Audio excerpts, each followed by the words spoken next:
Assalamualaikum warahmatullahi wabarakatuh. Pemirsa gapai kemuliaan yang dirahmati Allah, Allah Tabaraka wa Ta'ala memerintahkan kita untuk bekerja demi memenuhi kebutuhan dasar hidup. Sebagaimana dalam Quran surat An-Naba ayat 11, Allah telah menciptakan siang untuk bekerja dan malam untuk beristirahat, serta menjadikan bumi yang luas ini sebagai tempat untuk mencari nafkah. Namun bagi kita umat Islam, pekerjaan tentu saja bukan urusan mencari penghidupan dunia semata. Pekerjaan kita tentulah harus berorientasi pada ibadah demi mengharap cinta dan ridho dari Allah Ta'ala. Nah pemirsa, hari ini insya Allah kita akan belajar dan mengkaji bersama bahasan yang sangat menarik terkait pekerjaan paling dicintai Allah. Seperti biasa tidak sendiri, sudah hadir bersama saya di studio Gapai Kemuliaan Ustadz kesayangan kita semua, Ustadz Hilman Fauzi. Assalamualaikum Ahilman. Waalaikumsalam warahmatullahi wabarakatuh. Apa kabar hari ini? Alhamdulillah sehat walafiat. Terima kasih sudah hadir, senantiasa setia memberikan pencerahan, memberikan ilmu kepada kami semua. Mudah-mudahan menjadi manfaat dan menjadi amal jariah ya Ahilman ya, buat Ahilman dan juga kami-kami ini ya, teman-teman yang juga di belakang layar ini juga Masya Allah loh, luar biasa loh Ahilman ini. Nah pemirsa, bagi Anda yang juga memiliki pertanyaan, Anda bisa mengirimkan pertanyaan Anda berupa teks maupun video melalui nomor WhatsApp yang tertera di layar kaca. Anda juga berkesempatan untuk bertanya langsung kepada Ustadz Hilman melalui sambungan Zoom yang nanti akan ditentukan oleh tim Gapai Kemuliaan. Ahilman, ya, bicara soal pekerjaan yang dicintai Allah, ini menarik ya. Pekerjaan, karena setiap dari kita ini kan pasti, apalagi tentu saja misalnya sebagai kepala rumah tangga yang memiliki kewajiban untuk mencari nafkah. Pekerjaan itu kan menjadi sesuatu hal yang menjadi keharusan, tapi yang juga perlu kita ingat ada, dan di judulnya ada ya, sisipannya adalah harus dicintai Allah. Betul. Kenapa kita harus mencari pekerjaan atau kita kemudian harus melakukan pekerjaan yang dicintai Allah? Sebenarnya nanti tuh apa yang akan kita dapatkan dengan kita berusaha untuk cari pekerjaan yang dicintai Allah? Tafadhol. Baik. Bismillahirrahmanirrahim. Alhamdulillahirabbil alamin. Allahumma sholli ala sayyidina Muhammadin sallallahu alaihi wasallam wa ala alihi wa sahbihi ajma'in. Amma ba'du. Pemirsa CNN Indonesia yang dicintai Allah, dalam hidup tentu kita harus sibuk menghadirkan apa yang Allah sukai. Ya. Bukan sekedar apa yang kita sukai. Saya ulangi nih, dalam hidup kita harus sibuk melakukan apa yang Allah sukai. Bukan sekedar apa yang kita sukai. Kenapa? Karena itulah yang disebut dengan ridho Allah. Jadi ridho Allah itu adalah satu anugerah yang akan dikasih sama kita ketika kita melakukan apa yang Allah ridhoi, apa yang Allah cintai. Maka dalam pekerjaan juga, Babila, bagi kita seorang muslim, jangan memahami pekerjaan hanya sekedar menggugurkan kewajiban gitu. Jangan hanya sekedar bekerja untuk sekedar mendapatkan gaji tiap bulan. Itu terlalu kecil. Apalagi hanya sekedar dipandang, ya aku bekerja gitu ya. Iya. Karena kalau nganggur nanti apa kata orang gitu misalnya. Itu terlalu kecil, apalagi kalau gajinya kecil gitu, semakin kecil gitu ya. Sedih banget ya kayaknya. Jadi jangan menganggap pekerjaanmu hanya sebatas mendapatkan gaji tiap bulan. Terlalu kecil. Apalagi kalau penghasilannya kecil. Tapi jadikan pekerjaanmu sebagai jalan untukmu mendapatkan ridho dari Allah Subhanahu wa Ta'ala. Maka temanya bagus. Pekerjaan yang dicintai oleh Allah. Maksudnya dengan kita bekerja membuat kita mendapatkan cintanya Allah. Nah, maka step pertama, pahami dulu bagi seorang muslim kenapa harus bekerja. Setidaknya tiga poin jawabannya. Satu, bekerja itu adalah refleksi iman kita kepada Allah. Jadi yang minta kita bekerja itu siapa? Allah. Makanya orang yang bekerja artinya dia sedang apa? Menjalankan perintah Allah. Mana ayatnya? Bisa dilihat di surat Al-Mulk ayat 15. Ya. A'udzubillahi minasyaitonirrajim. Bismillahirrahmanirrahim. Huwallazi ja'ala lakumul arda dhalulan famshu fi manakibiha wa kulu min rizki wa ilaihin nusur. Dan dialah Allah menjadikan bumi ini luas untuk kamu jelajahi. Maka perintahnya apa? famshu fi manakibiha, maka berjalanlah di setiap penjuru bumi itu, wa kullu min rizki, dan dapatkanlah sebagian rezeki yang Allah titipkan kepada dirimu. Jadi mulai hari ini bagi kita sebagai seorang muslim, bekerja itu adalah refleksi iman, bukti iman kepada Allah. Karena Allah yang memerintahkan. Maka nanti dalam pekerjaannya tentu karena ini perintah Allah, maka jangan sampai dia bekerja melanggar aturan Allah. Karena dari awal dia bekerja sebagai bukti imannya kepada Allah. Maka nanti yang kedua, bagi kita bekerja itu adalah amal soleh. Masya Allah. Amal soleh. Sekarang begini, Mbak Mila bekerja, apa yang kita mau kan pahalanya. Pertanyaannya, apakah bekerja dapat pahala? Masya Allah tuh. Setiap langkah kita bekerja, kemudian kita pulang di sore hari dalam keadaan lelah, maka di saat itu Allah hapuskan dosa-dosanya. Makanya siapapun yang bekerja, yang capek, yang lelah, gak apa-apa ya. Makin lelahnya kita bekerja, makin banyak dosa yang Allah hapuskan dalam diri kita. Jadi jangan ngeluh. Jangan ngeluh. Tapi kan aku tuh kerja udah banting tulang banting, kaki di kepala di kaki. Tapi kok kayaknya hasilnya, kalau itu yang jadi patokannya berarti masih dunia tuh. Oke. Nah, jadi amal soleh coba sekarang. Yang penting itu gajinya berapa atau rasa syukurnya berapa? Dua-duanya boleh kan? Dua-duanya. Itu jawaban Ahilman banget ya. Udah tahu Mbak Mila sekarang jawabannya. Kan kita suka mikir gaji segini. Iya. Ya nggak apa-apa. Kalau dengan segini dapat jadi bahan syukur ke Allah. Iya. Karena ada orang yang dikasih banyak tapi ngeluh. Iya. Tapi ada orang yang dikasih cukup, ya bukan kurang ya. Cukup tapi bersyukur. Makanya kalau ada pilihan kan suka di pertanyaan yang iseng-iseng ya. Pilih mana? Kaya gelisah atau miskin tenang? Kaya tenang. Gitu kan. Coba pilih mana pemirsa? Dikasih gaji besar tapi deg-degan, atau dikasih gaji biasa aja tapi menenangkan hati. Kalau pilihannya cuma dua sih biasa aja tapi karena ketenangan hati itu nggak bisa diukur juga dengan materi. Berarti yang penting bukan seberapa banyak gajinya, yang penting itu seberapa banyak syukurnya. Kalau sesuai, kalau nggak sesuai, kalau nggak sesuai, Allah ya kalau nggak sesuai bukan tentang seberapa kecil gajinya, tapi tentang seberapa kuat sabarnya. Udah. Jadi amal soleh. Karena ada orang yang kaya tapi nggak cukup. Nah itu. Ada nggak? Banyak. Ada nggak orang kaya gelisah? Banyak. Bukan lagi banyak. Orang miskin gelisah lebih banyak. Besok makan apa? Ya tapi maksudnya. Tapi maksudnya ya bagi kita tuh harus memahami bekerja itu amal soleh. Iya. Oke. Karena setiap bekerja tuh jadi amal. Tapi kadang ada istilahnya, ada orang-orang mungkin saya sih nggak usah kerja lah. Allah kan udah jamin rezeki saya. Salah itu salah. Salah ya. Salah.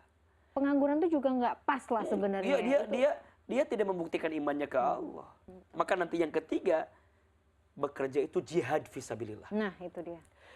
Mengangkat kesulitan keluarga kita dan kita bersusah payah, bersungguh-sungguh mengangkat kesulitan keluarga, jihad.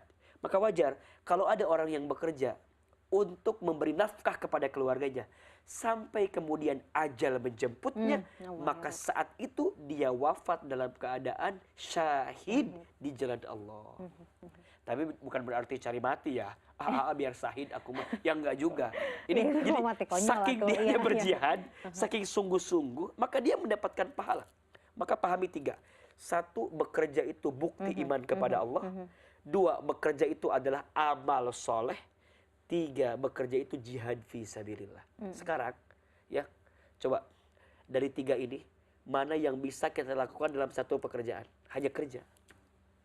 Dapat bukti imannya, dapat amal solehnya, dapat jihadnya, ya kerja. Makanya mohon maaf, muruah kemuliaan seseorang itu ada pada pekerjaan. Betul. Jangan malas. Dan Allah mencintai seorang mukmin yang lebih kuat daripada mukmin yang lemah. Dan pekerjaan itu menjadi bukti kita sebagai kekuatan kita bersyukur kepada Allah Subhanahu wa taala. Masya Allah. Ahilman, sekarang kan yang menjadi apa ya? Yang menjadi fenomena sekarang itu, zaman sekarang kan kayaknya nyari kerja juga susah ya. Banyak yang lulusan perguruan tinggi, gelarnya mungkin berderet, tapi ternyata nyari pekerjaan tuh nggak segampang itu gitu. Kadang-kadang sampai mungkin ada anggapan seperti ini, aduh kalau gitu sekolah tinggi-tinggi ya kan? Buat apa? Buat apa? Cari kerjaan sekarang ya susah gitu. Harus gimana ya kita menghadapi situasi yang sebenarnya juga sekarang nggak mudah. Jawabannya nanti ya. Kita harus jeda dulu. Pemirsa jangan kemana-mana. Gapai Kemuliaan akan kembali setelah jeda yang satu ini.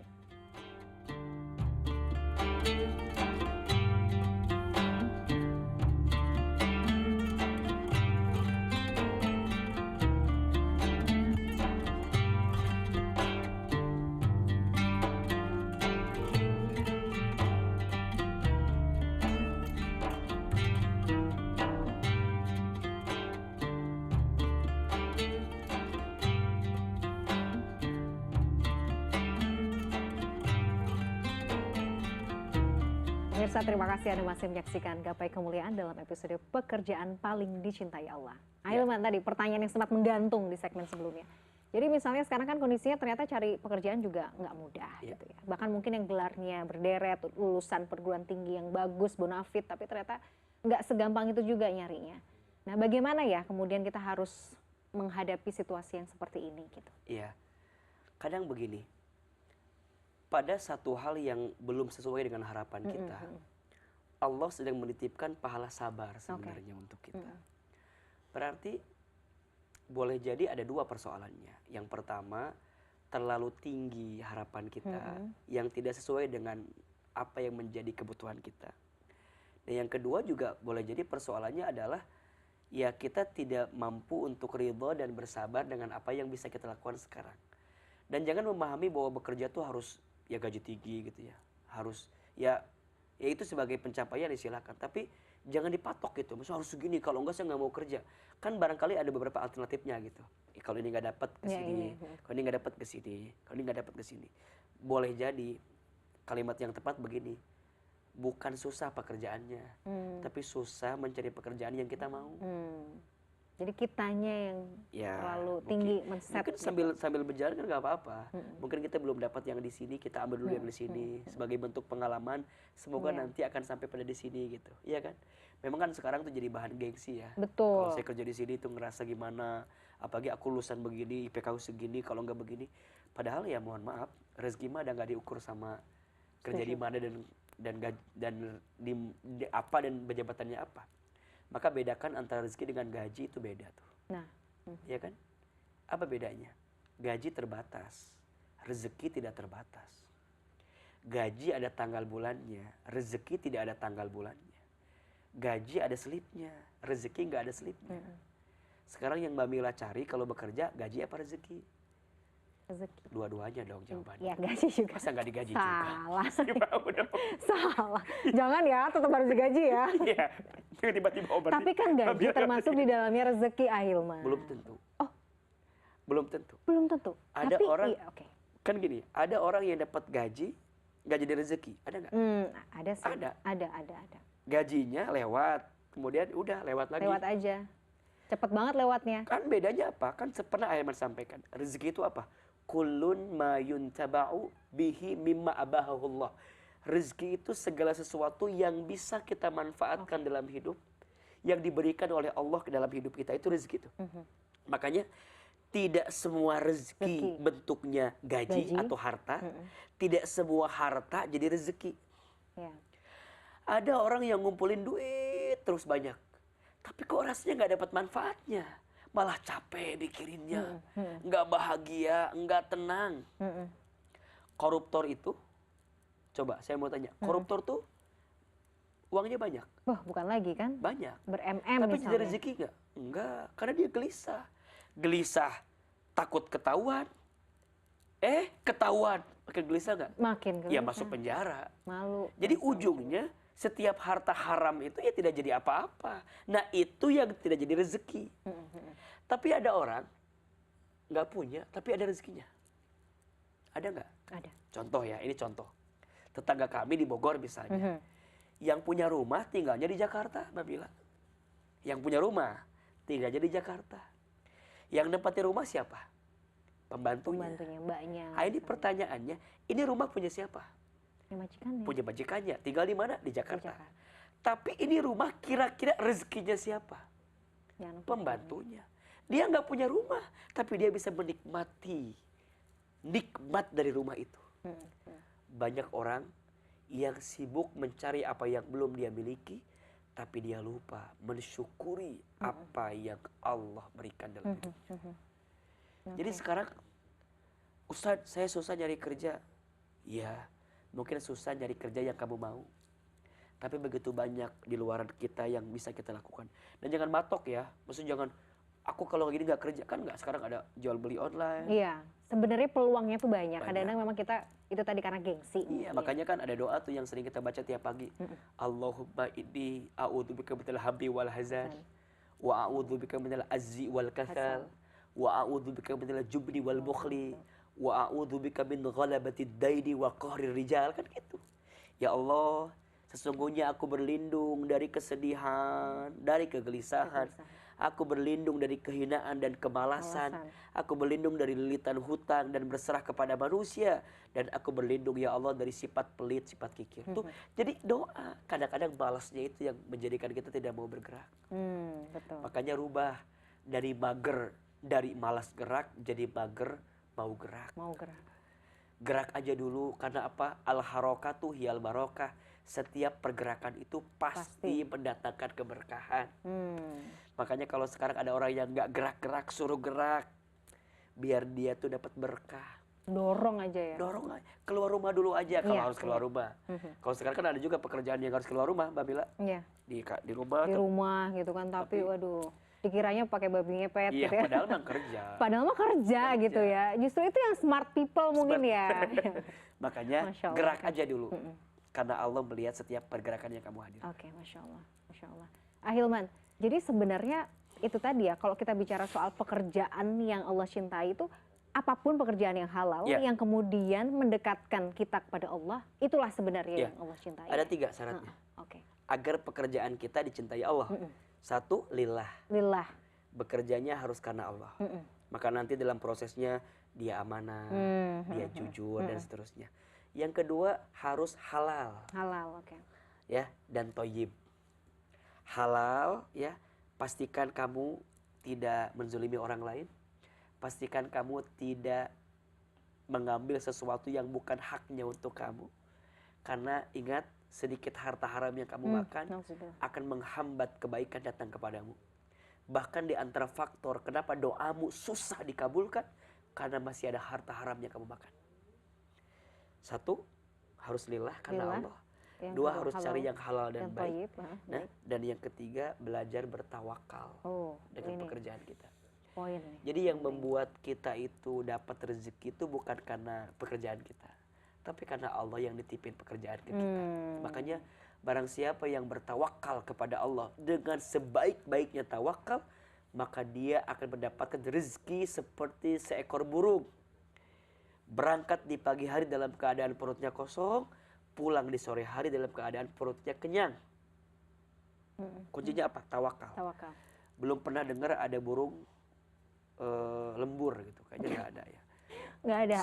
Sore pulang. Sore pulang, yang penting dan kenyang ya. Dan itu cukup buat dia dan anak-anaknya. Iya, betul. Nah, makanya ini menarik. Rasa tawakal itu penting. Nah, itu tadi. Karena kan banyak di antara kita mungkin yang tanpa sadar, kita kerja, pokoknya tuh kerja adalah nomor 1. Nggak peduli malam, siang, lembur juga dijabanin. Sampai akhirnya badannya mungkin capek.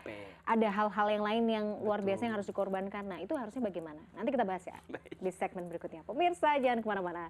Gapai Kemuliaan masih akan kembali setelah jeda yang satu ini.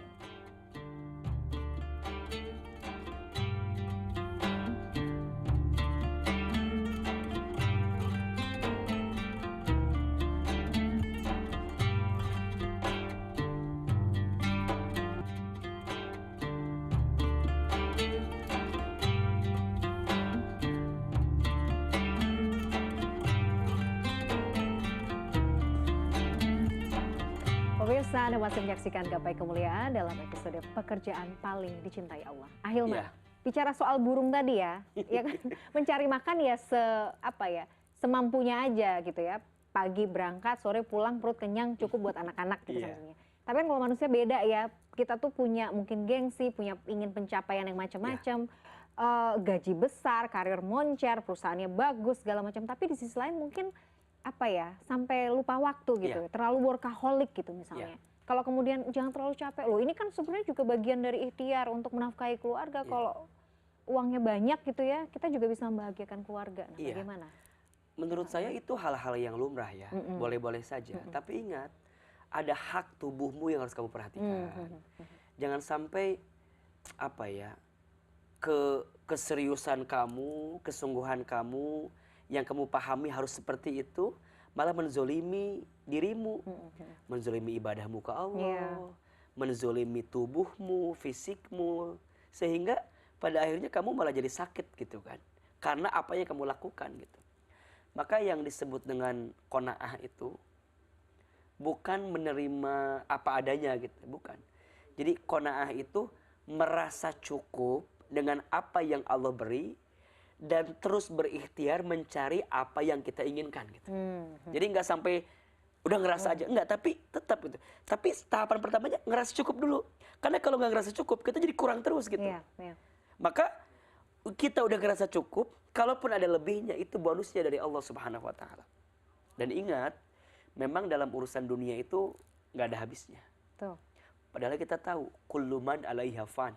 Setiap yang ada dalam konteks dunia ini adalah sementara gitu. Maka ya silakan aja dalam bekerja ya. Ada namanya itqon. Itqon tuh ada perbaikan. Jadi misalnya dalam karir tuh harus ada perbaikan tuh. Ya 5 tahun pertama tuh apa, nanti nextnya apa, nextnya apa. Dan Allah mencintai orang yang bekerja dengan itqon. Yang ada pencapaian-pencapaian yang dihadirkan. Maka dibuat strategi, dibuat rencana. Nah kalaupun itu nggak nyampe titiknya, balikin lagi, tawakal sama Allah. Jadi menurut saya tawakal tuh ada 3. 1, tawakal sebelum ikhtiar.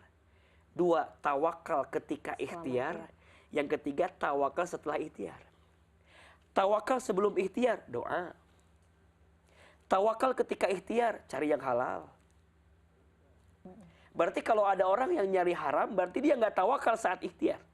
Dia lupa kalau Allah mengawasinya. Kan ada bahasa gini, kan nggak apa-apa nggak ada orang lihat.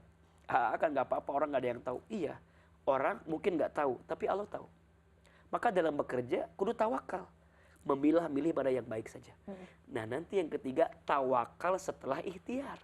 Udah dapet, baru ya Allah, hamba sudah mengerahkan semua tenaga hamba, hasilnya berapapun apapun, nah ini yang terbaik untuk hamba. Udah sampai di situ aja.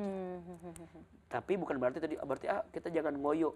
Ya selama ngoyo itu tidak menzolimimu, tidak membuat kamu sakit, dan tidak juga menghilangkan haknya Allah, Allah dan tidak kemudian mencabut haknya Allah dalam hidupmu, ya silakan aja. Tapi kalau kemudian pekerjaan itu sudah menjadi Tuhan ya bagi kita, nah itu.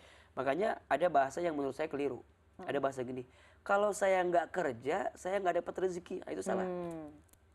Kenapa salah? Ya, berarti kita menuhankan pekerjaan. Padahal yang ngasih rezeki siapa? Allah. Ya, mungkin gini kalimatnya, kalau saya nggak kerja, saya nggak maksimal dalam beramal soleh di hadapan Allah. Jadi Allah itu akan menghadiahkan kepadamu. Kenapa? Karena amal solehmu yang kamu dapatkan saat kamu bekerja. Jadi sekarang kalau kita capek, tapi malah capeknya membuat kita jauh dari Allah, ya untuk apa? Makanya hati-hati memilih pekerjaan. Betul. Nah itu. Jangan sampai menggadaikan imanmu hanya untuk rupiah yang kamu dapatkan. Kan itu nggak sedikit yang begitu, Mbak Bila. Ada. Ini ada pertanyaan nih. Pertanyaannya menarik, Ahilman. Ini pertanyaan dari kerabat saya nih, yang kebetulan juga masih galau-galau nih terkait juga dengan masalah rezeki dan juga pekerjaan.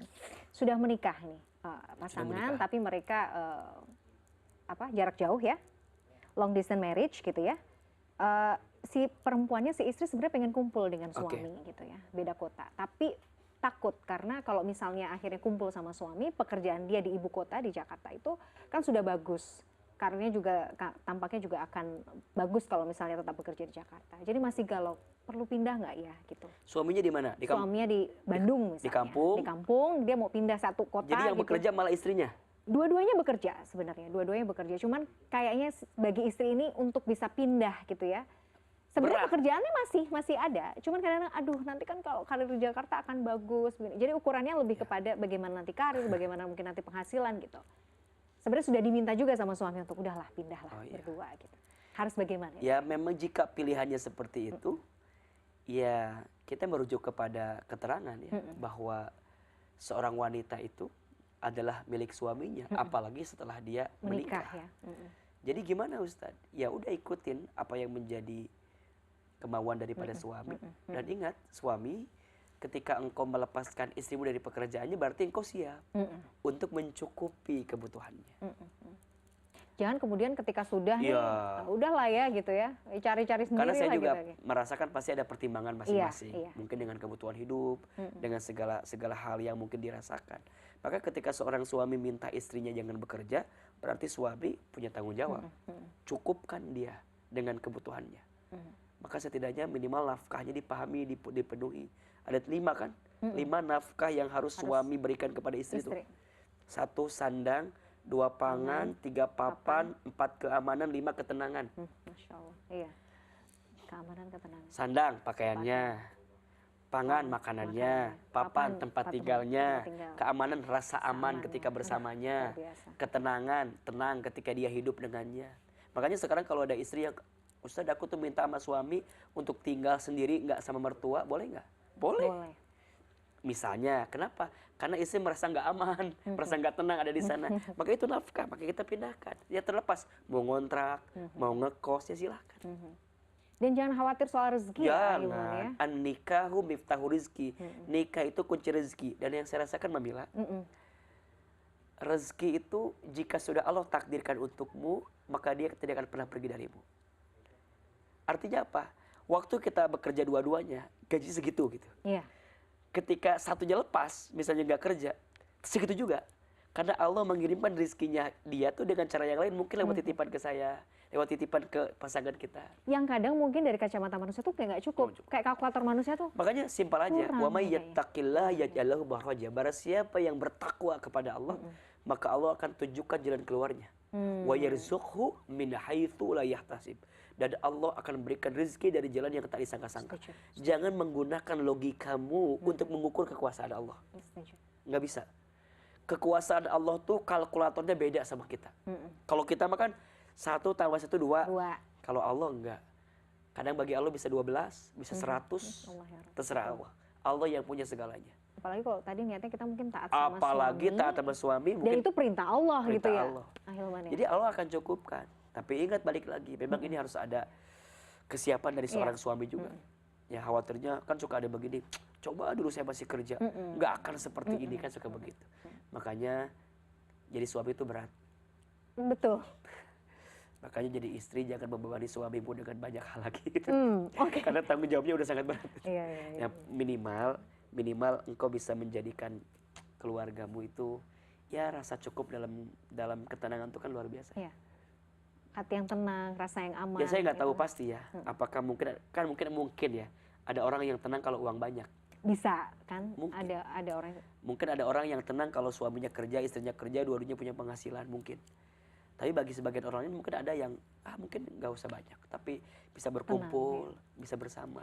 Tapi itu tadi ya, Ahilman, yang menarik memang rasa tenang dan rasa aman itu kalau kita konversikan sama uang itu memang nggak akan ketemu, jauh gitu. Jauh, jadi rasa-rasanya kalau rasa aman kemudian rasa tenang itu tadi harus kita sandingkan dengan materi itu kayaknya udah nggak level ya. Karena makanya sesuatu pasti ada opportunity cost-nya kan. Iya betul. Ada kesempatan lain yang kita ambil, otomatis kita akan kehilangan kesempatan lainnya. Ya dua-duanya selalu ada pilihan. Iya.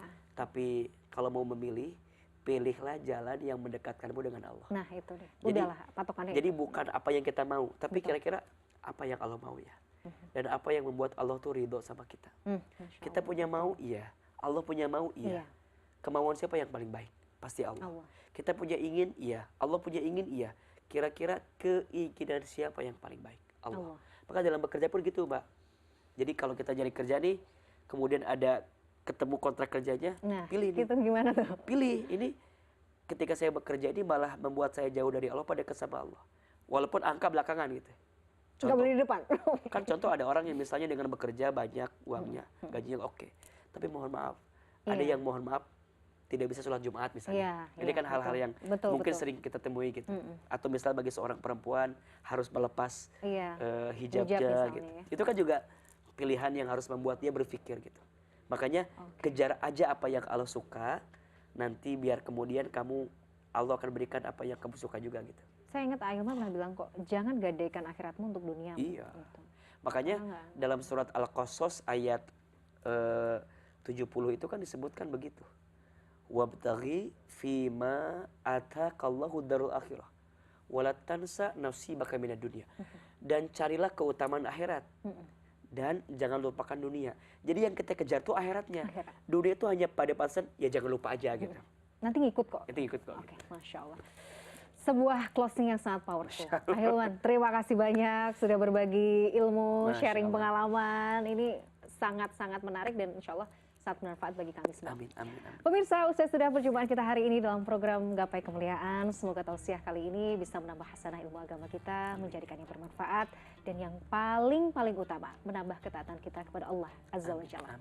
Saya Meladia Rahma dan juga Ustadz Hilman Fauzi pamit. Terima kasih atas perhatian Anda. Insya Allah kita akan jumpa lagi pada episode berikutnya. Wabillahi taufik wal hidayah. Wassalamualaikum warahmatullahi wabarakatuh. Waalaikumsalam warahmatullahi wabarakatuh.